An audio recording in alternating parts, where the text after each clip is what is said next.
Hello guys, welcome back to another tutorial. Hit the bell icon button so that you don't miss out any tutorial. My name is Matthew Raymer, and I'm looking forward to guiding you through the virtual jungle, which is Optimize.js and optimization in Webpack. Optimize.js was briefly touched on in our previous track of this set 4. As you may recall, it didn't fare well given the improvements made to Chrome's V8 engine. Regardless, we will cover a little more, particularly about Optimize.js installation and integration into Webpack. The original idea of Optimize.js was to optimize a JavaScript file for faster initial execution and parsing. It works by wrapping in parentheses all immediately invoked functions or likely to be invoked functions. The installation of Optimize.js is rather straightforward npm installation command made as a development dependency. On the other hand, Optimize.js can be run using npx. Note the input.js file in the argument here is accepted by Optimize.js, and the command line uses shell redirection. Shell redirection ensures that the output of Optimize.js is placed into the output.js file. Let's look at an example input which we can run through Optimize.js. When we run the Optimize.js command on this example, we get the following output.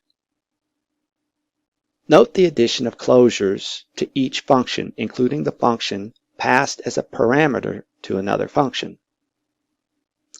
It is also possible to work with Optimize.js in a Node.js script. Here's a quick little example. Note that in this script, the code to be optimized is placed in a variable named input. Input is then passed as an argument to the Optimize.js function. Next, the output of the Optimize.js function is placed in the variable named output. If you were to run this little example script, it would give you this as a result. Now, for us to be able to install for use in Webpack Optimize.js, we need to use npm again. Now that we've installed it, let's look at an incomplete example of a Webpack config.js to be used with Optimize.js.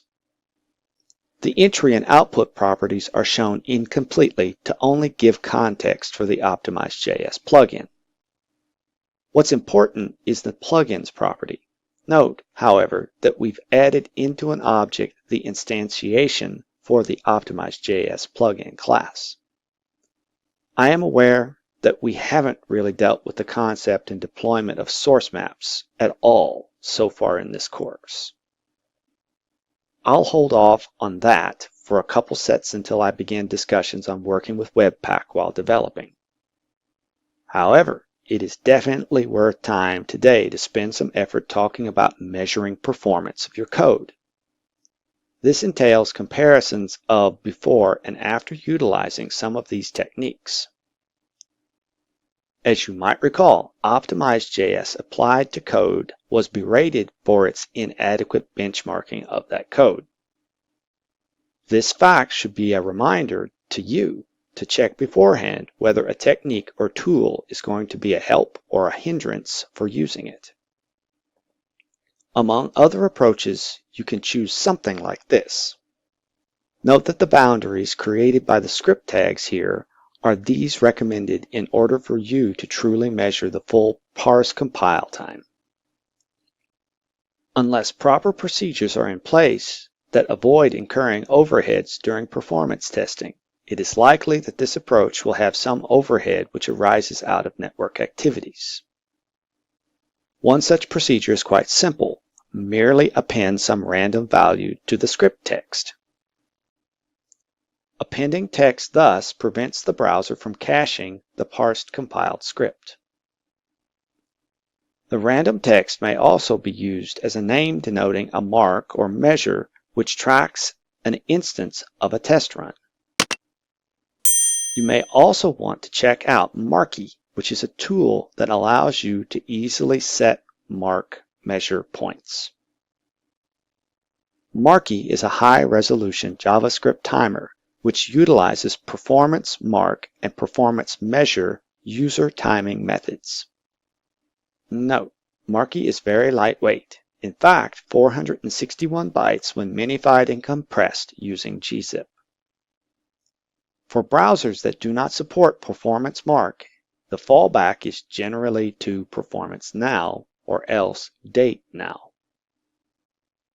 In Node, process HR time is used. There is also a user timing interface which allows a developer to create application-specific timestamps. These become part of a browser's performance timeline. There are two types of these user-defined timing events, the mark event type and the measure event type. As for the mark event type, a performance mark is a named performance entry that is created by the application. Mark events are named by the application itself and can be set at any location in an application. The mark is a timestamp in the browser's performance timeline. The performance mark method is used in creating performance marks. This method takes one argument, which is the name of the mark, for example. But for measure events, our second event type, these are also named by the application, but they are placed between two marks. Thus, measure events are midpoints between two marks. A measure is created by calling performance measure, measure name, start mark name, and end mark name parameters. Measure name here is the measure's name. Start mark name and end mark name, respectively, are the start and end names of the marks between which the measure will be placed in the performance timeline. You can inspect these points in the timeline visually in the browser DevTools. Thus, you can ensure that the full compile time is being measured. Also, be sure you test in multiple browsers.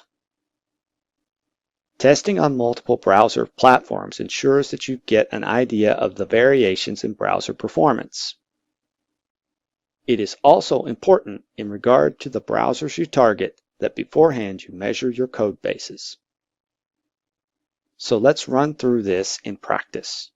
You install Marky via npm, or else as a script tag. Then let's take some measurements.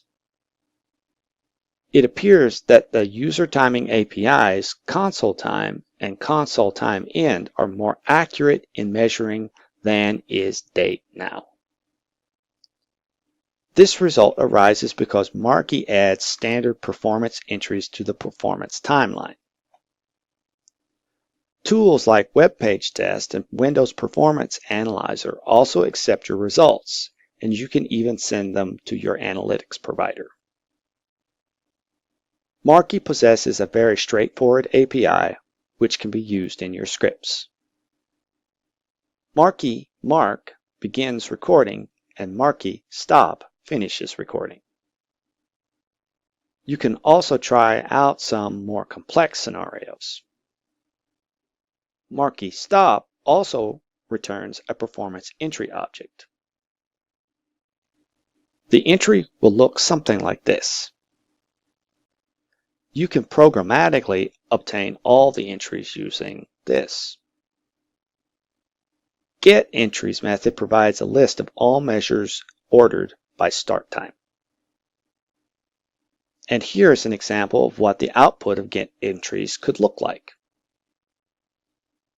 You can also clear the entries using Marky clear.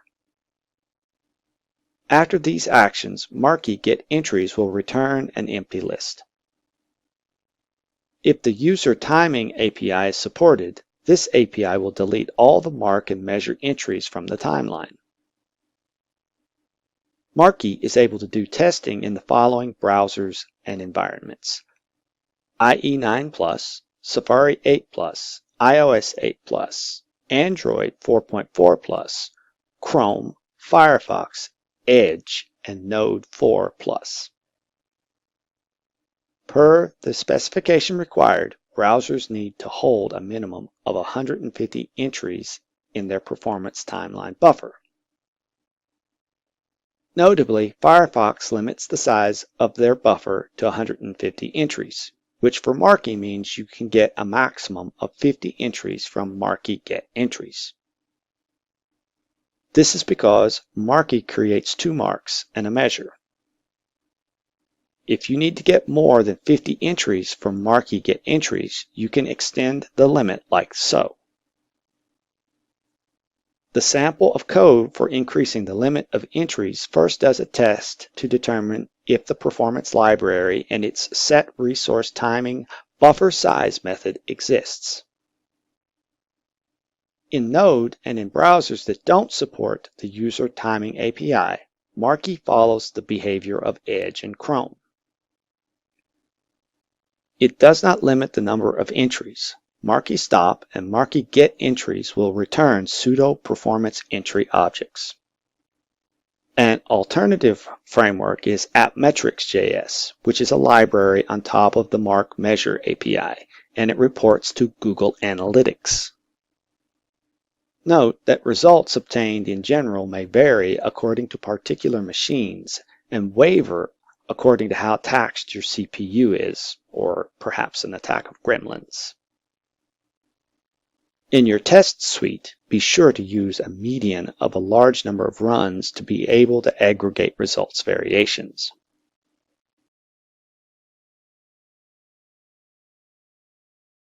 Thank you for watching. Don't forget to subscribe to the channel. If you like the video, do give us a thumbs up and share it. Also check out amazing discounts and offers on our premium courses in the description below.